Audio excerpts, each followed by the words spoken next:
If you are wondering how many eSIMs your iPhone can have and whether you should use one, then let's break it down. Newer iPhones like the iPhone 15 and 14 series in the US come without a physical SIM slot and support up to 8 eSIMs stored on the device. Out of those, two can be active at the same time. Other models like the iPhone 13, 12, 11, and even XR or SE still have a physical SIM slot and can support one eSIM plus one physical SIM, or in some cases, dual eSIMs. You can store multiple eSIM profiles, but only two lines can be active at once. So, should you use eSIM? Absolutely. In many cases, yes. eSIMs offers great flexibility. You don't need a physical card. It's easy to switch between networks and setup is super fast using a QR code or a carrier app.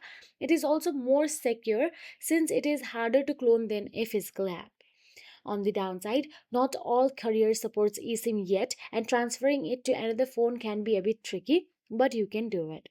And that is it. If you found this video helpful, please like, share, and subscribe our channel. And thank you so much for watching.